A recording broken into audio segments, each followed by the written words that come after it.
All right, everybody, welcome back to another episode of the Alchemy Podcast. I'm your guest, Doug Cartwright, and I am honored to have Miss Kylee Fronk Allred sitting in the chair next to me. As Kylee, I would say that you are, from what I know, probably the best female sales rep that I know. Probably the best. I don't know. It's been a minute. There might be some others. I mean, you're a 300 account Vivint rep. Yeah. I mean, that's no simple. That's a legit deal. Yeah. Worked really hard for those. We grinded. We grinded for it. And so let me ask you this question, because it's springtime. Mm-hmm. Beautiful day today in Utah. Beautiful.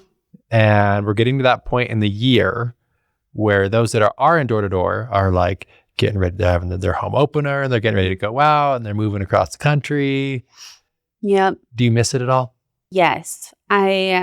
I will say, with me having my babies now, like, I would not choose anything over being home with them, and being the one to raise them. But man, it was a fun time in my life. I know a lot of people probably can't say that about their experience with door-to-door, but I loved it. It's like this weird thing that happens that when you're in it, you're like, I can't wait till them more out of this. Yeah. I can't wait for this to be done. Yeah. And then you get out of it and you're like, wait, that was actually really special. It was. I mean, you go out there with a group of people and you're pretty much working. If you do it for multiple years, you're working with the same people and you're going through these like some of the hardest times of your life together, and at the end of the day, you come home or come back to your hotel or your apartment and you're talking about it with them and laughing about the stories, like what you ran into that day. And so in a way I miss it. I miss like the culture. The culture at Vivint was just amazing. My team ended up being like my family, my friends, and it was just fun to do hard things together. It is fun to do hard things. Yeah. So we get better. Yeah. So let me see this. So what are the advantages and disadvantages of being a woman on the doors? I would say some of the advantages that for me, I was able to knock late a lot. Like, I could knock on people's doors and it was really dark, 9:30, almost 10 o'clock. And they're not spooked. And they're not spooked. Obviously, I was smart about it. I wasn't knocking on doors where all the lights are off. There's, but if I knocked on their door, they were a little less spooked out because it was a girl knocking on their door. And she's this cute little blonde girl knocking on my door at 10 p.m. I even had a couple people that were like, wanted me to come back the next day because it was too late or their husband wasn't home. And they were like, but will you make sure it's you that come back and not like a guy? I was like, yeah. And anytime that's happened, I went back and I got the sale. Sure. So it was just, it was not as intimidating. I could kind of get away with being a little more aggressive, I feel like, with my wording. Like, I would come back and tell my brother, Brady, like things that happened that day that I said. And he's like, man, I could not get away with saying that. I would get punched. So you could just be like a little bit more aggressive and assertive. Yeah, I could be a little more aggressive, especially with men. Yeah.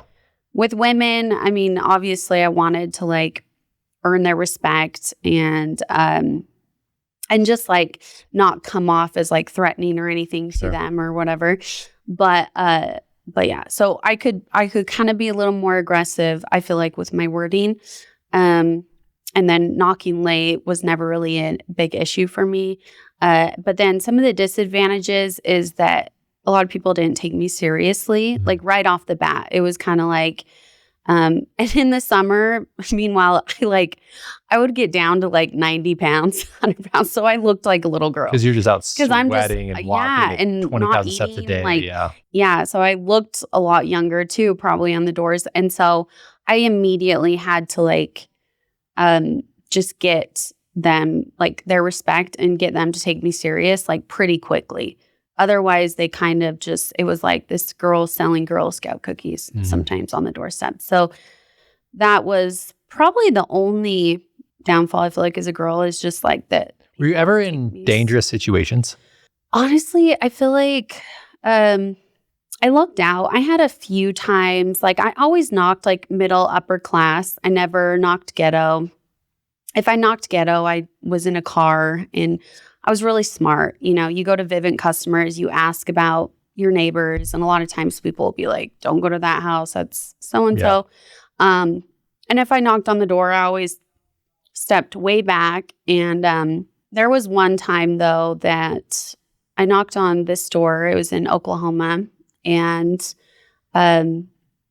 this man answered. He was probably like in his 60s or whatever. And he like wanted me like to shake his hand. So I shaked his hand and he wouldn't let go. And he was like pulling me.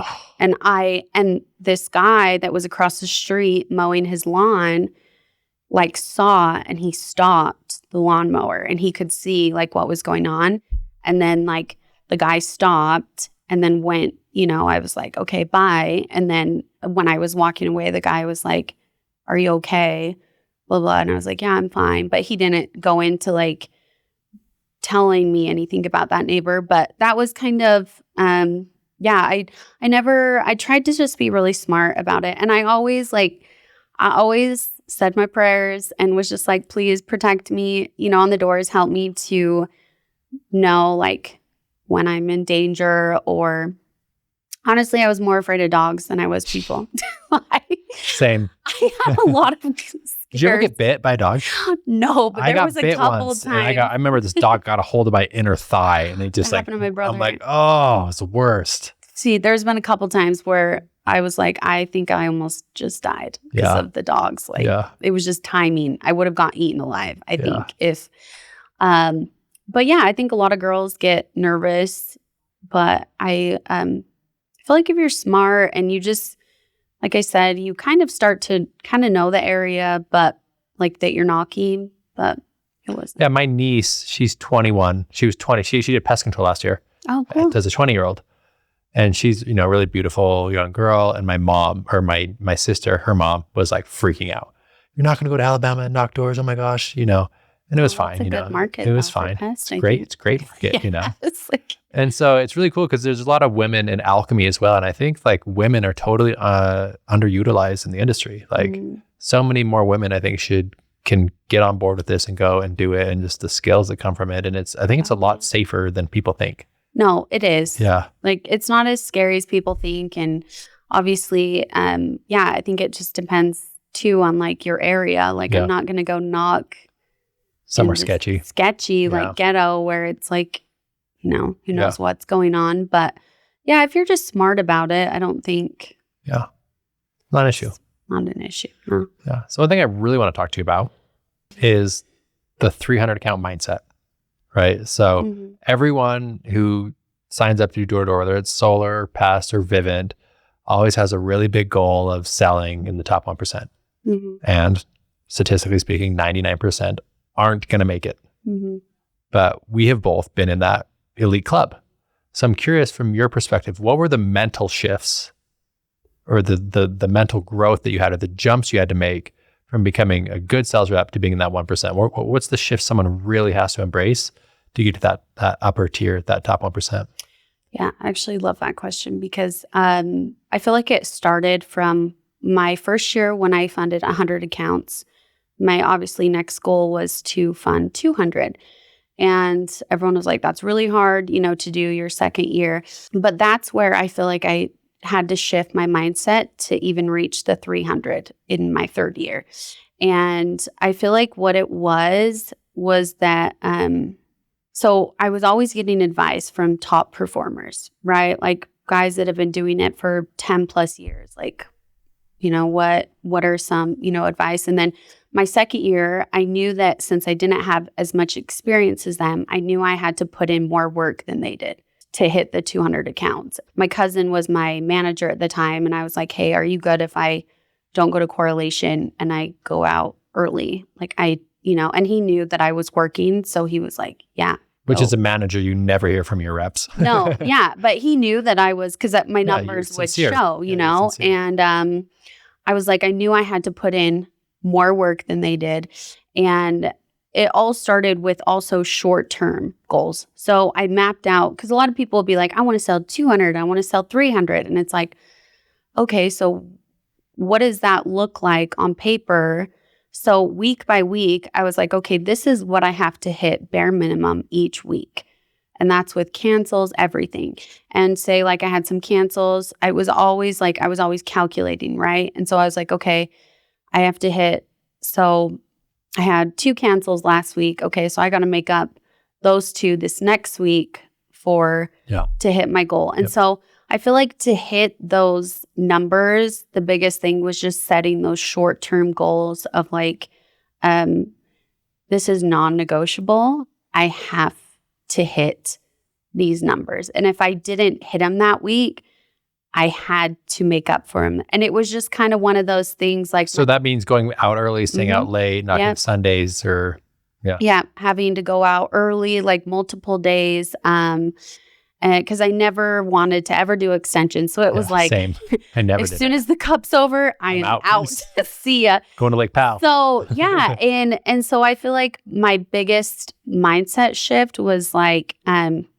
I know I'm capable of doing this. And then once I hit like 200, okay, my next year was like the 300. And so again, I was like, okay, how many preseasons should I have going into the summer? And then again, week by week, what do I need to be doing? Month by month, what do I need to be doing? And then just having that mindset of like, I know I can do this. I know I have like the skills to do it. At this point, it just comes into the grind.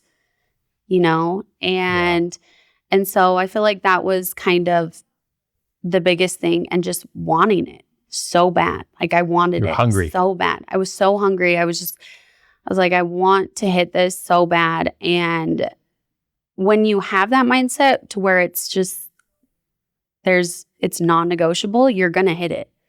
It's just like my first summer, I told myself, no matter what happens, I am not going home.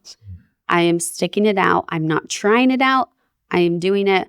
I don't care if I sell 10 the first month. I am sticking it out, and I'm going to figure it out. And that's what I feel like a lot of like first year reps do, is they're like, oh, I'm going to try it out. Give it a shot. Yeah, you're done. And when you're half in, you're just not. It's not going to work. Even if you're trying to hit 200, 300, 400, if you aren't all in on that goal, like that mindset, you're just not going to hit it. Yeah. At all. Yeah. And was managing always in the cards for you? Was that something you always wanted, or was it something that... Not really. I was never a good recruiter. But I will say my third year that I funded 300 accounts was the year I had the most recruits. And it was the most stressful summer. That's like when I got down to like 90 pounds. Because I was stressed. I was stressed because it was my first time. I think I had like maybe like 10 or 12, and most of them were girls. I had 2 guys, and so you had an all girl office. Yeah. Well, I was working like me and this guy named Sam, my brother Brady, we kind of co-managed an office because we had like 60 something reps or whatever. But my third year, I did have quite a bit of girls and then 2 guys. And it was my first year managing like people directly under me, like a lot of them. Because my second year, I had like 2 recruits or something. And so I never really looked into the managing, because I knew eventually like I wanted to get married, and I knew eventually I wanted to be a mom and stay-at-home mom. And so I kind of never really put that work into like building big teams, just because I knew that once I was a stay-at-home mom, I wouldn't be able to like probably manage both and do that. And I was more hungry for just like, hitting like numbers, and then obviously helping the recruits that I had. Like I tried to recruit, but it wasn't my strongest thing. Your skill set.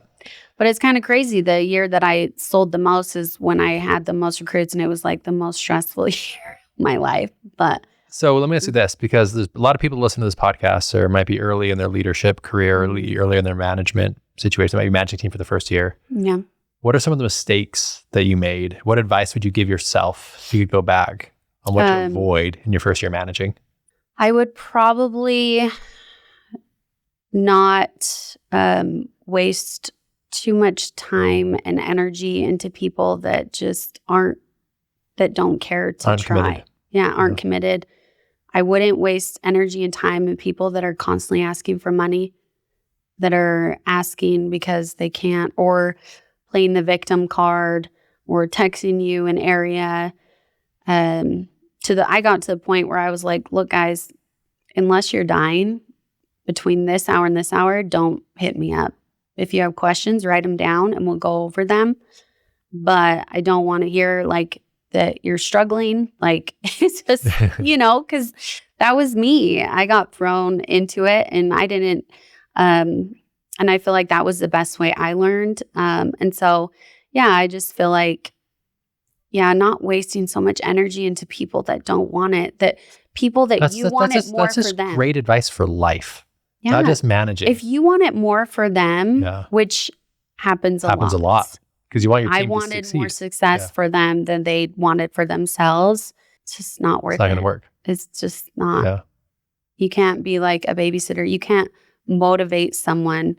You can only do so much, And I'm trying to think. Another question I have for you is that every successful person in the sales space, you're a successful manager and a successful sales rep. One thing everyone has in common is that they had people in their life, mentors, that greatly influenced them and kind of helped them change their paradigm a little bit. So as you look back at your sales career, right, you're in a new phase of your life, you're a wife, you're a mother, right? And I want to get into that for sure.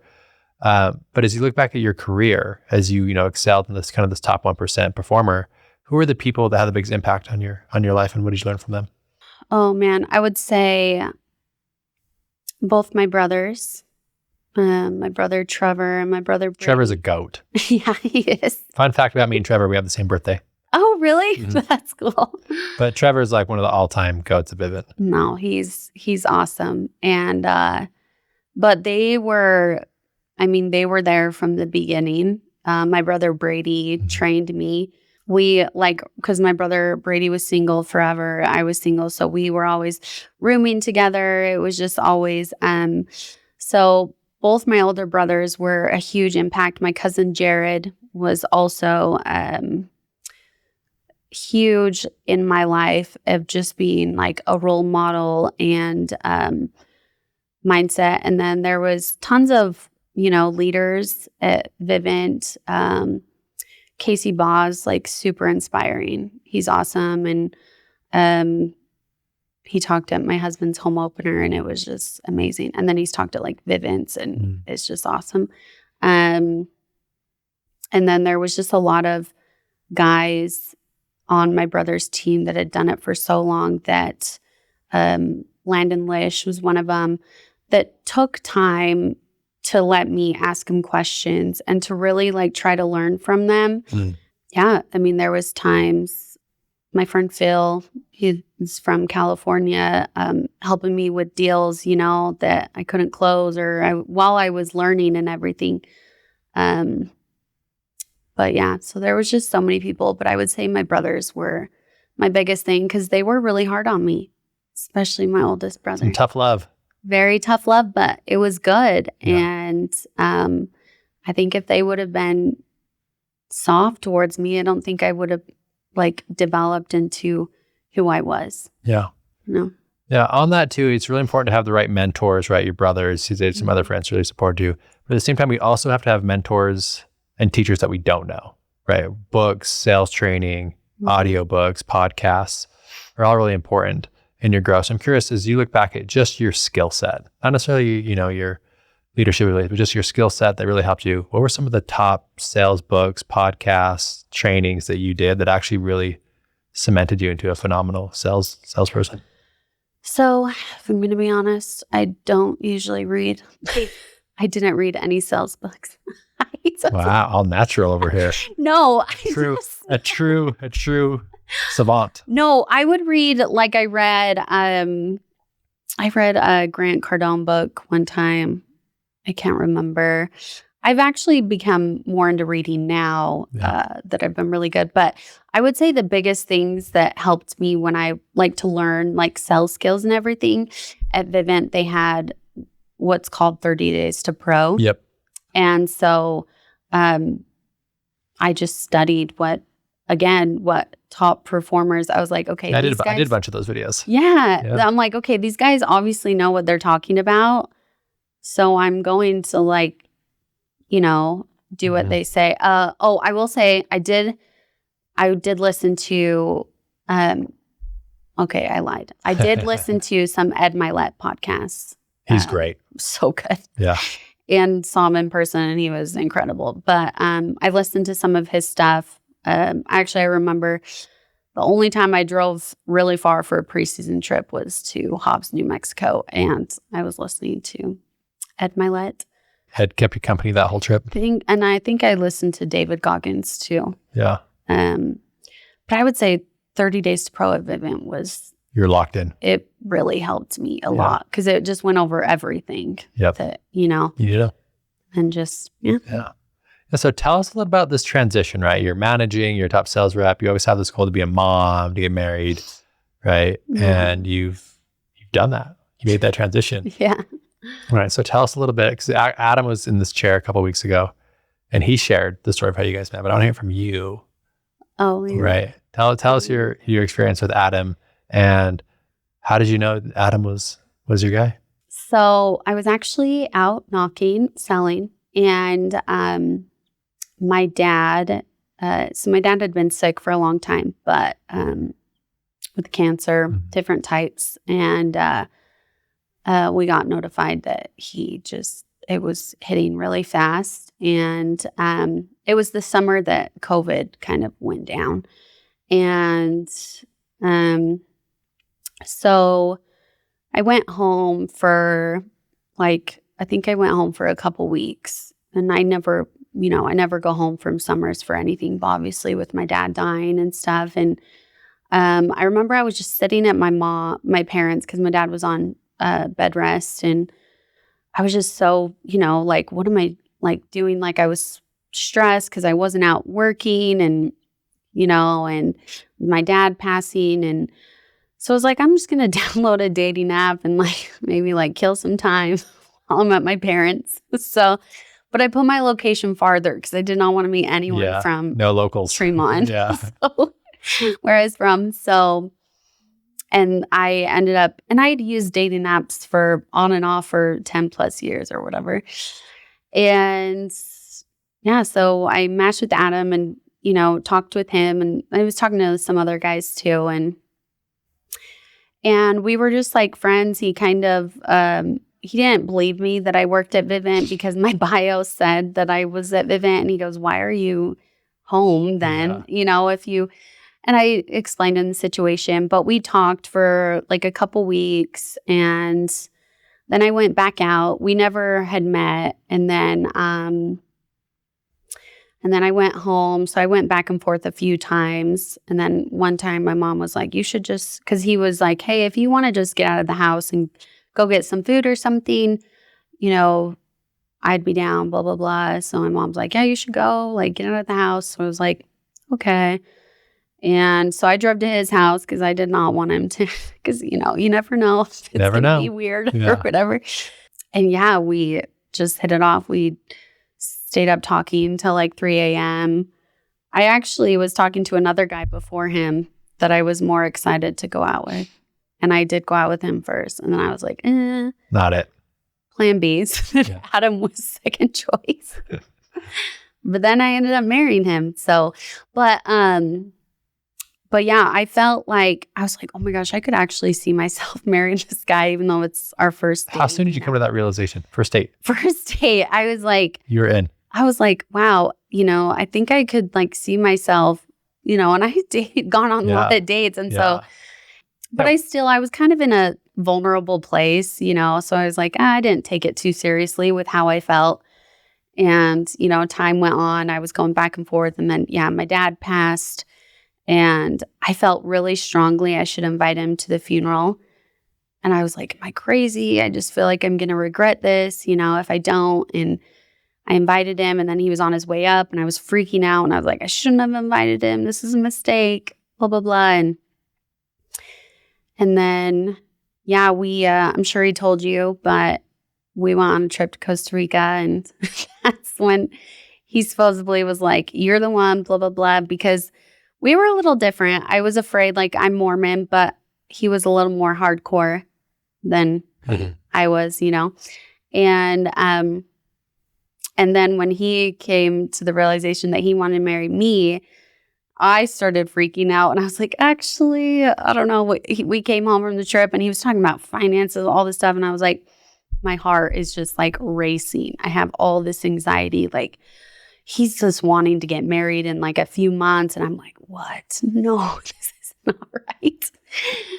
So I told him I went to church and like the Spirit told me that we shouldn't get married yet. No way. I was like, did you say not yet or you were out? I said not yet, but he took it as like, you were out. Yeah. I think it hurt his ego a little bit. Sure. And so I was like, I just feel strongly like not yet, you know? And I think the biggest thing too is I wanted to sell one more summer. So like, you gotta get your numbers. I'm like, I gotta like finish. You gotta qualify for equity. Come on. I was like, I gotta finish. If this is the end, I gotta finish. I gotta have one whole summer. Yeah. Because the summer before I didn't get, you know, with my dad dying and stuff, I was like, I need to like finish strong if this is gonna be it.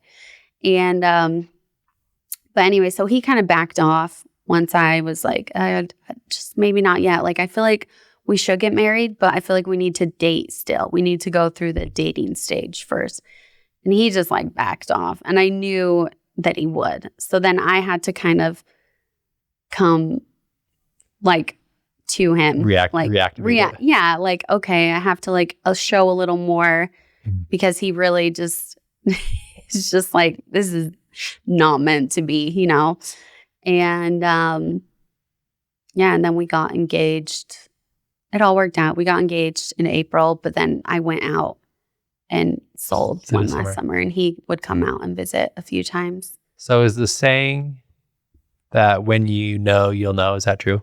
Yes. And I did not believe in that because I just remember. That's what I think I'm at. I'm like, I don't know if I believe that. No, that's how I was, because I was like, okay, I've dated a lot of guys that are good guys and like some that I'm like, I could, you know, I feel like I have to talk myself into this. And I was like, how do you know, and I kind of accepted because I didn't get married till I was 30. And I just kind of, as a female in Utah, you're kind of like running out of time. You're like, whoa, what's wrong with you? And, but I had accepted that like, okay, if I didn't find the one or whatever, I'm okay. You know, I can take care of myself.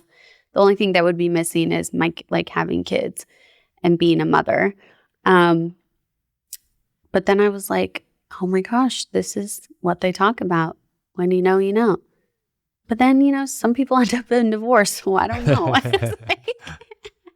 I know, but I'm skeptical. Yeah, but I was just like, it was the most sure yes of my life. And I've never felt that way before. And so that's where I also knew. It's just because it was different. So one of my mentors, his name is Michael Singer. He wrote a book called The Untethered Soul. Anyone who knows me knows I'm obsessed with his work. He explained it in a way that made sense to me. He says, you only get married under one condition. And he says, because you absolutely have to. Meaning the love is so strong. I'm a better person because of this person. I love sharing my energy with them. Like, I have to marry this person. Yeah. It's just like so obvious. It's like the most obvious thing ever. I have to marry them. It's almost like it's just the most easiest decision in the world. He goes, until you get there, you don't do it. Exactly. And it sounds like you guys had that. And I think some people, maybe they don't get there. Yeah. And they just kind of are like, They make it work. They make it work, you know. But for me, it was so obvious. Yeah, like he's my best friend. And it just seemed like we were just right, you know, like he was like my missing person and everything just was right together. Like you said, it was just like, how could I not marry him? You know, it's like we're definitely supposed to be together. Yeah. And he's the best guy. Yeah. He's great. You guys are really a great couple. So what advice would you have? I've never asked this on my podcast before. What advice would you have to someone who may be listening to this that's in their 30s and they're feeling like it's too late and they really want a relationship, they want to be a mother or a father? What advice would you give them? I would say work on yourself. Like, I feel like as soon as you start becoming like, you come off like desperate and wanting it so much. Needy is creepy. the further away you're going to get from it. Yeah. And, but I feel like the most important thing is just working on yourself. Cause I feel like a lot of women, they get married and they kind of lose their identity. Cause I kind of did for a minute. So I went from like, I was single, working for Vivint, just like that was kind of my identity for a while. And then I got married. I was a stepmom. I didn't have my How own was that? kids. Was that intimidating to be a stepmom?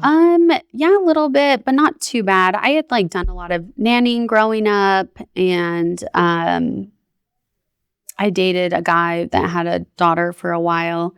So it wasn't like too intimidating. They were kind of younger, so it was fine, but like I just felt like they didn't really need me because they have a mom and she's great. And so I just kind of felt like I was coming into this family that already has like their lives and traditions and everything. And I wasn't working. I was trying to work, but it was just kind of hard with my situation.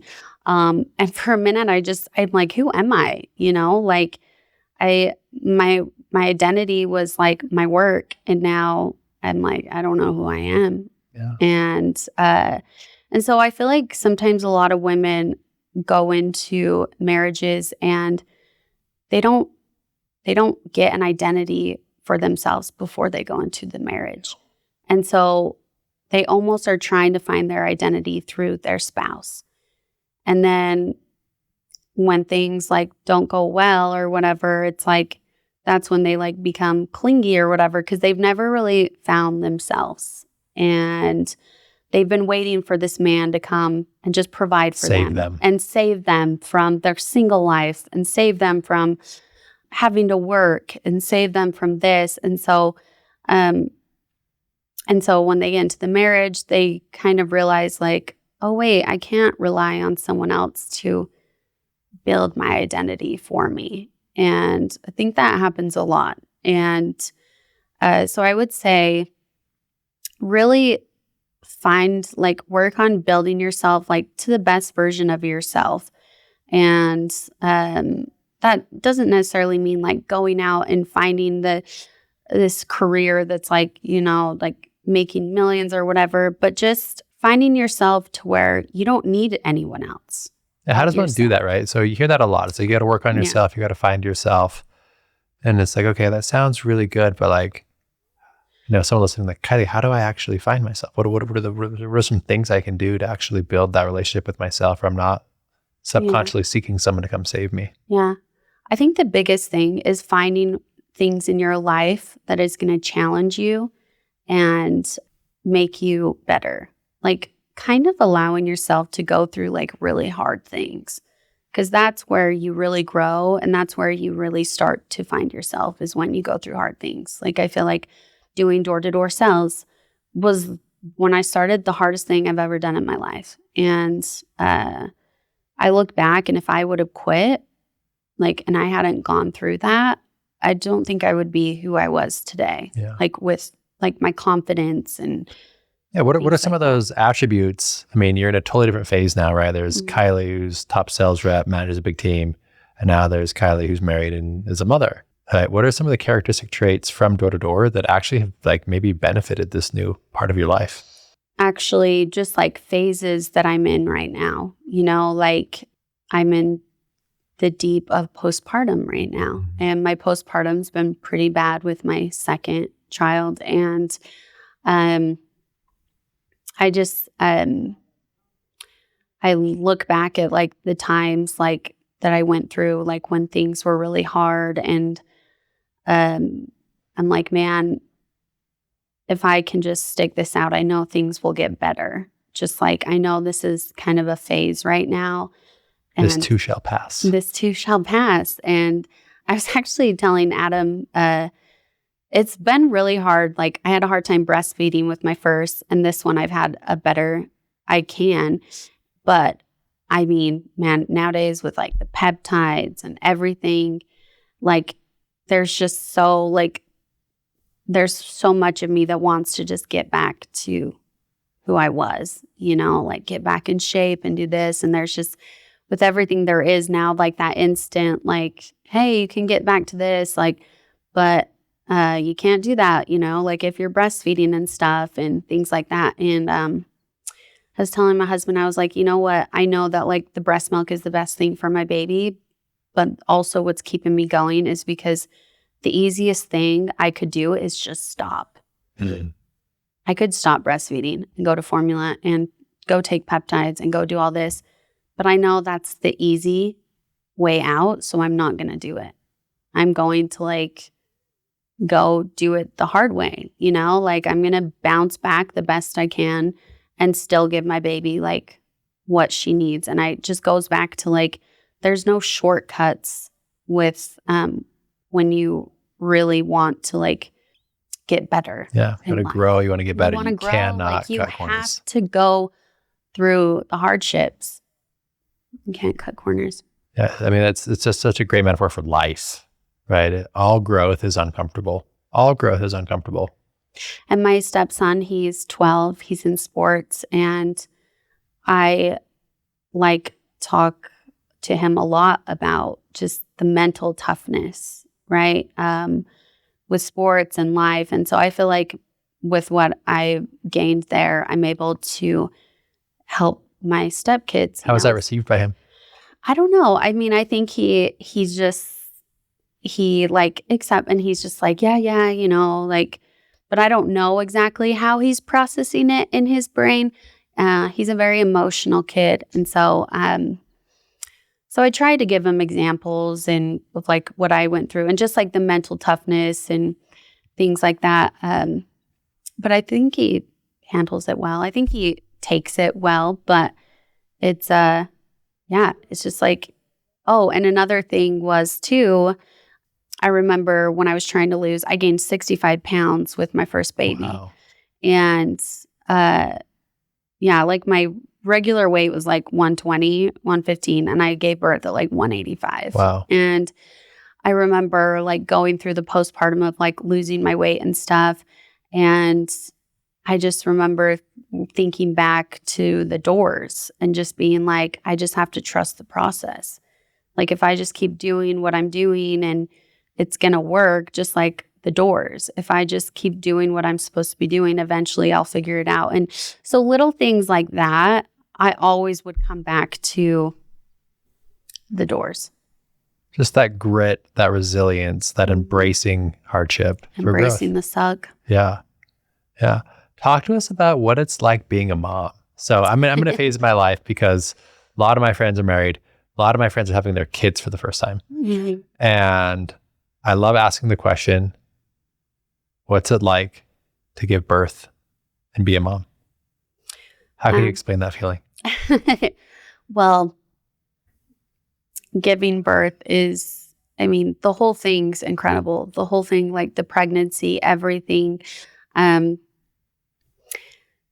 You're like, man, God made me to carry a child and to give birth. And it's just kind of crazy how your body just knows what to do. Isn't that crazy? It's just like so bizarre. There's a baby being made inside of you, and you could eat Twinkies and Coca-Cola, not suggested, but you could, and that will turn into an eyeball.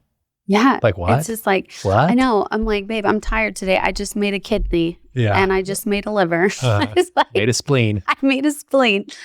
But no, it is the most like humbling also and rewarding thing ever being a mother. And I will say I never actually knew what true love was until I became a mother. Mm.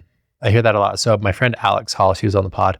She explained it because I hear that a lot. Mm-hmm. I'll ask people like, what's it like being a mom or a parent or having a kid? And they say something very similar, like, you can't explain it, you just got to go through it. Mm-hmm. And everyone's like, yeah. My friend Alex explained it in a way that you just said. That actually made sense to me. She said, having a kid, I've been thinking about it so much as he said it, is like accessing a new dimension of love. There's a dimension of love that exists that you can't access, until you have a kid. 100%. Like, yeah. I don't care how much you love your husband. It is just not the same. as you do with your kids. Like my kids could do anything and I would love them no matter what. And I would protect them no matter what. Now, if Adam did something like, you know what I mean? He's out. He's out. No. But no,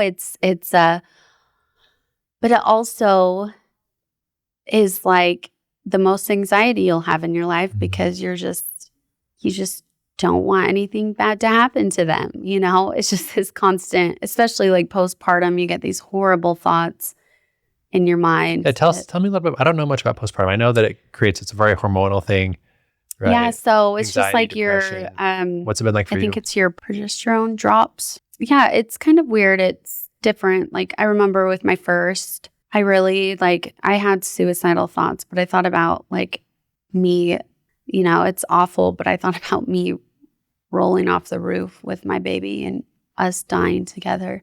Just, I didn't want to leave him, but I didn't want to be alive anymore, you know? And even like it took me, I feel like the first few months of his life, it was just, I wasn't super close with him. Like it was just weird. I don't know. It was just, I think it was hard. Like breastfeeding was really hard. And I wasn't, you know, people talk about, oh, this you see on social media, like this is the most magical, blah, blah, blah. And I just remember being like, this is not like what I was expecting, you know?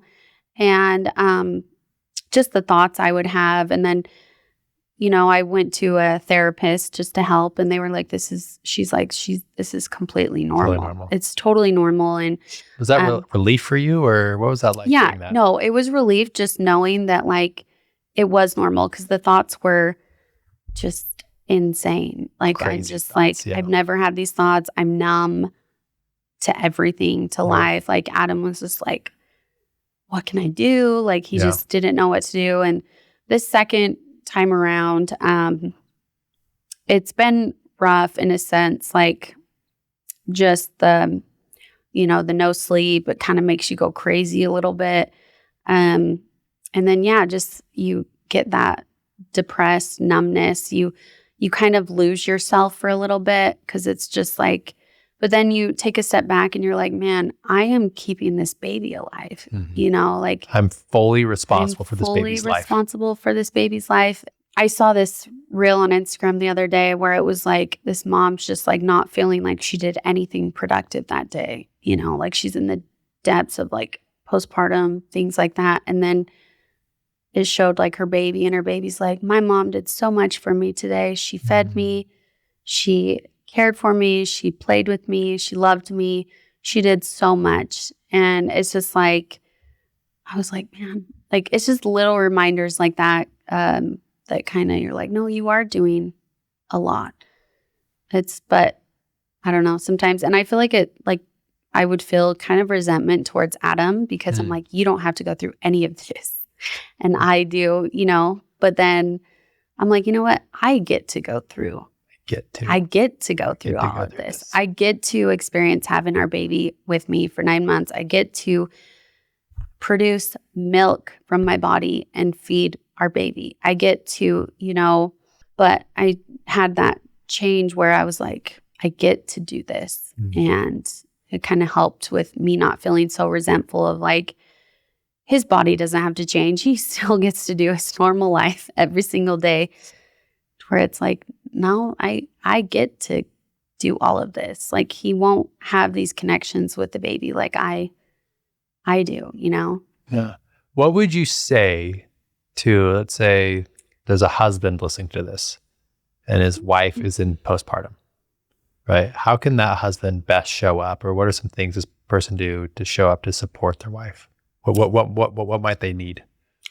I would say just like just helping out as much as you can. And that's like the little things, just taking off like stress, whether it's like doing the dishes or just giving her a break. Like because we lose ourselves so much with the postpartum, it's like just even having an hour or two to ourselves, it just means a lot. Because we're just constantly going 24/7. if you have a colicky baby, my little girl's been colicky. I'm just hearing for the first 2 months, it was just constant crying 24/7. So what's colicky? I don't know what that is. It's like they just have a hard time, like their stomach, like digesting their food. So they're just crying. They're just uncomfortable. Just uncomfortable. They're uncomfortable and they're so little, there's not really much like you can do about it. And so just, being there like, hey, babe, let me take the baby. You go take a nap or go get your nail, just getting some alone time. And then, just constant communication of just asking how she's doing. Yeah. Like, how are you doing? Adam's been really good with that. Just like every single day, he'll get home from work and just be like, so how are you doing? How was your day? Just being very mindful, and just showing them, like just talking to them. And then sometimes like me just telling him how my day was or crying and just me telling him how I feel and my thoughts that are going through my head make me feel so much better. Yeah, some relief. But if they don't ask as a woman, you're not probably going to just spill it out on him. And so, just in communication and aware of like what she's going through. I mean, you'll never really know what she's going through, but just showing up and really beautifully said. Now, one thing that I'm curious about is, it sounds like you've had this phase of, okay, I'm going to be the top rep, I'm going to go manage a team. And then you had this other goal of, I'm going to be a wife and be a mother. You've kind of transitioned to a new phase of your life. And now you're dealing with new experiences, postpartum, and you got 2 young babies at home, right? And so you've kind of really are going through all these different phases of Kylee. And in each phase, there's a new version of Kylee that shows up, right? Mm-hmm. Yeah. As I'm curious, as you are navigating this, like what does the next phase of Kylee look like? What's on your horizon that you can kind of foretell? Because you did that, you kind of knew this was going to come. Yeah. You got here. Like as you kind of feel into the future, what's on the horizon for you? Yeah. I've thought about that because it's true. Like I've gone through so many phases so far since I've been married, like more different phases in my life than I had when I was single. And so, I don't know. I think I'm still just trying to figure it out. Just right now, I'm like just in kind of like survival mode still with my 2-month-old and my toddler. And then my stepkids are in a million different things. So just busy. It's just a busy stage of life right now. But I've thought about as my kids get older, like my biological kids, and because I think the horizon is just the best way to just be the best mom that I can for my kids and supporting them, supporting my husband. And then, maybe as they get older, I've thought about, because I'll get this urge. I'm like, oh man, it'd be fun to work, but only sell, but I just wouldn't go back on the doors. But there's just so many different things going through my mind. I don't know yet, I guess. I'm excited to see what it's going to be. I'm sure it's going to be something amazing. You've always excelled at everything you've done. Yeah, I don't know. I'm still trying to figure it out, but same. Right now Aren't we all? Yeah. But right now it's just I just want to be a good mother and a good wife. And I still have to remind myself that being a good mother and wife in the stage I'm in right now is I am having purpose, because there's times where I don't. Do you feel like you lost your purpose after the doors? Yeah. Yeah. I remember feeling that too. I remember when I left Vivint. I left in 2019, 2020, and I was there for a decade, and I was the guy there. And my identity was so wrapped into it. And I remember leaving and being like, wait, I'm not a Vivint guy anymore. Who am I? What am I supposed to do with myself? And it was definitely an adjustment. It was kind of panic, created panic in me. Wait, what am I supposed to do now? And there definitely is an adjustment period when you leave that causes a lot of identity crisis. Yeah, that's how I was. I lost my identity. And then when I had Cray, my first boy, I was like, okay, here's my purpose, but then I like wanted so badly to have another baby, and we were having a really hard time, and I feel like I started losing purpose in life again because I couldn't get pregnant. And so I feel like, yeah, even as a mom, sometimes I feel like what I'm doing isn't like meaningful sometimes. Like I get those thoughts in my head because, you sometimes do the same thing every single day. And sometimes you don't. I mean, kids can just be like, they're kids, they just don't really show appreciation all the time, but that's just because they're kids, and sometimes you feel like you're doing all this work and it's unnoticed. And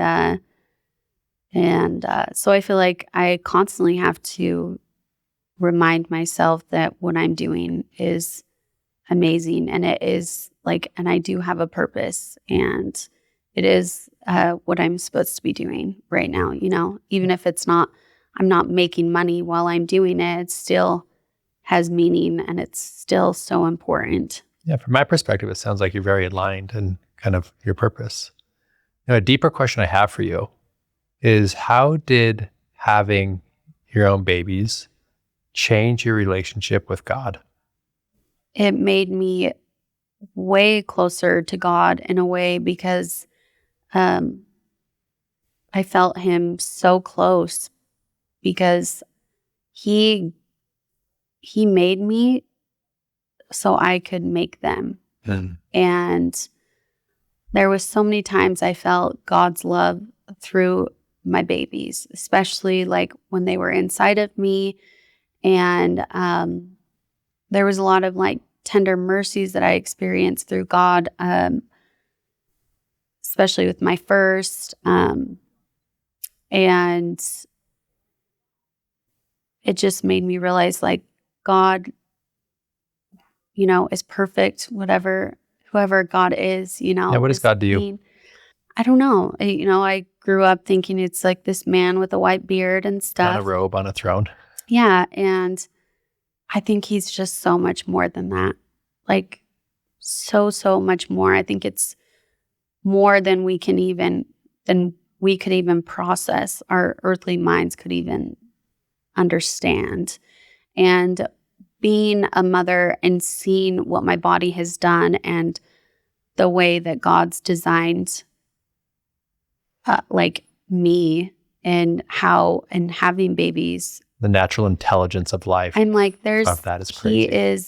He is just something that is so powerful beyond that we could even comprehend. Do you pray? I do. Yeah. Do you pray to God? Mm-hmm. Yeah. How has prayer impacted your life? Because just a little backstory on this is, so I grew up Mormon, left the Mormon faith, not out of spite or animosity. Kind of went on a different spiritual path. I got into a lot of psychedelic work and ayahuasca, and I really felt the connection with a creator through that was not Mormon, and so I've kind of built this really spiritual relationship, and I kind of stopped praying for a couple of years. And then I started praying again maybe 2 years ago, and it has had a profound impact on my life. I don't know what, like when I say I pray to God, a God, yeah. Universal source energy, whatever it may be. It's not who the God I used to pray to growing up, but it's definitely made an impact on my life. I've felt guided by spirit, God, universe, whatever it is. I've felt that presence in my life. It's actually probably the most important relationship in my life. And so I'm curious from your perspective of like, what is prayer in your life and how has it impacted you? I pray, every night, morning, but I've actually had a couple of experiences on psychedelics as well with God. Would love to hear. And yeah, they're pretty crazy. But the first time me and Adam, we did it together because I was like, okay, I want to do this. Mushrooms? Yeah. Yep. I want to do this as like, I want to go in this with the intention of like, I want to get something out of it, like not just to like get messed up. I didn't know what to expect. You're intentional. My intention, I was intentional. I was like, I want to get something out of this experience, And So we were at a friend's, and it was like his cabin. And so me and Adam were just upstairs in this, like, because I just wanted it to be me and him. It was just, I didn't want to be around a lot of people or whatever. And it was crazy. I re-experienced my dad's death, and because I don't think I ever fully processed it. Because my dad passed, and I went back out and knocked. Wow. And I kind of did it to where, like, okay, I got to like show up for my team, and I know my dad would want me to like go finish what I started, but I don't feel like I ever fully processed his death. I kind of was just like, how many years after was this experience? It was 2 years, I think. And it was awful. And then at one point I was, I saw like these demons and dark, and then all of a sudden I see this light, and I told Adam, I'm like, it felt like I died. Like I felt like everything my earthly body was gone. And if this is what like heaven could feel like, this is what it feels like. Like all your worries, no anxiety, no stress. And I remember I was telling Adam, I'm like, I don't want to come back. I don't want to come back. And Adam started getting really scared. And he was just like, whoa, you've got to bring it back. Come on home. And, but it was a whole thing. Like Adam was like, that was like an exorcism. Like, I don't know what just went down. And then after that, I told him, I was like, I don't want to talk about what just happened yet. Like I was exhausted. Like I was just like, that was very traumatic. And I'm going to need like a little bit to even talk about what just happened. And he was like, yeah, of course. Like, and I didn't talk to him about it for like a week because I just needed to like process, what I had just went through. And then another time I was kind of postpartum with Cray. I had this like, I felt like I didn't see God, but I did. Does that make sense? Like I didn't see a person, but I like the energy of God was present. I saw the energy of God, and I felt his love and his power, and they were like two completely different things. And it was like he wanted me to know that. It was what were they like?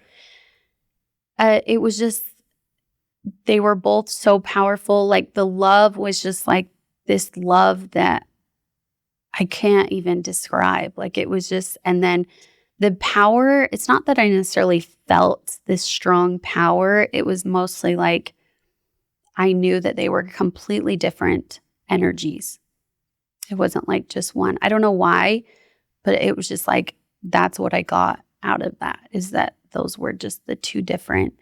And I felt it so strong. And that's when I was like, okay, I don't know, if whatever I felt or saw is true, if it was my mind, I don't know, but all I do know is that it opened up my mind to where like how big and powerful God is that we just cannot, like, I just can't comprehend like who he is or what it is, and how did that change you? It just a different perspective with God. I feel like my relationship was like a lot closer. And I feel like anytime you go through really hard things, you get closer to God, because it's like who else do you turn to? He's the one that knows. He's the only one, like through my postpartum, it's like he's the only one that knows how I'm feeling. The only one. Yeah. And so, yeah, I pray a lot, and sometimes I feel like I get so tired and busy with, life, and just not really getting to have some time for myself to where I can like connect with God. So I do feel like I need to be better at just like, especially right now, I guess like at night, sometimes I feel really close to God when I'm up with my baby. It's like the middle of the night. It's quiet. It's quiet. No Just me and distraction. my baby. And, I'm looking out the window and I'm a big believer that love is the thread that connects you to God. yeah. So you think about that moment with your baby. It's just pure love. That's your thread. And I think about times where I would be falling on the floor or falling, holding my baby, and I just see God right there. I didn't see him while I was in it, but I see him now. Like, I look back at the hard times and I'm like, God was there in my life and comforting me. So beautifully said. One thing I don't know if you know, we have so much in common. My rookie year, Vivint, 2011, first year out, I went home early because my dad had cancer. And then my dad passed away shortly after. Oh, and I didn't go back out. Yeah. And so my dad died 2011, first year selling Vivint. And then I, kept going back. And then I completely suppressed and ignored my dad's death. Didn't grieve it, didn't touch it, not wanting to go there. Nope, not doing that. Yep. And then the first time I took mushrooms in 2017, took 6 grams, which is a lot. I don't know all that. Yeah. It's a lot. And I put on a blindfold and I relived and grieved my dad's death. It was very cathartic, like in the bed, crying, sobbing, snot bubbles, and physically feeling my dad's literally the exact same death. thing. Yeah. It was a cathartic release of all that stored energy in my body of not wanting to deal with the sadness or the anger or the grief. And it all just came out all through mushrooms. That's crazy because that's literally how my experience was. Yeah. I was just on the bed, just sobbing and like feeling it everywhere in my body. Everywhere. In places you didn't know you were holding it. Yeah. Yeah. Exactly. I just picture it as like an onion, like it's like layers were getting taken off of like all this buildup of but I was just thinking about my first summer where God, I remember I was so physically ill from like the anxiety, like I wanted to go home. And I remember praying to God like that, like, God, I want to do this, but like I am so sick. I've never been so physically sick from anxiety before. Yeah. And I remember God telling me like, if you just keep going, like this is part of the process, you're going to feel this. You're going to feel this anxiety, but I promise if you just keep going, you'll be able to manage it and you'll be able to get better. Yeah. And you'll be better on the other side of it. And that's what kept me going. Because I was like, okay, God told me this is part of the process. I've got to. So it's just like, I feel like there's just so many like, not like, because going through hard things is good, but not that it just makes you better, but it brings you closer to God. It humbles you to where you have no one else to turn to. Really beautifully said, Kylee. Yeah. And I just, I look at every hard experience in my life and I wouldn't take them back. You would never take like the hardest things of your whole life. You never take them back because you grow, you learn, you get better, you evolve, you get more compassion, you get more understanding, you get more patience. Mm-hmm. It sounds like you've had a couple of those moments in your life. It sounds like you're in one right now. Yeah. But with that being said, as you are going through this growth opportunity for you, I'm curious of what really lights you up for 2026. What gets me excited? What gets you excited? What lights you up? What gets you fired up? I think just get back to feeling like myself again. Yeah. And going through that, the hard part, which I'm in it now. And I know it's going to take some time, but and just enjoying this time with my kids, especially my new baby, my 2 beautiful babies I have now, and then obviously my stepkids, but just kind of getting better and coming out of the hard part. And then I'm sure I'll run into more hard parts, but they never end. It never ends, but that's okay. I'm just looking forward to just hitting my goals and I'm excited for the next version of Kylee that's going to evolve from this hardship. Me too. Just gets better and better. One of my friends and mentors, Andrew Horn, says it just gets better and better forever and ever. Mm-hmm.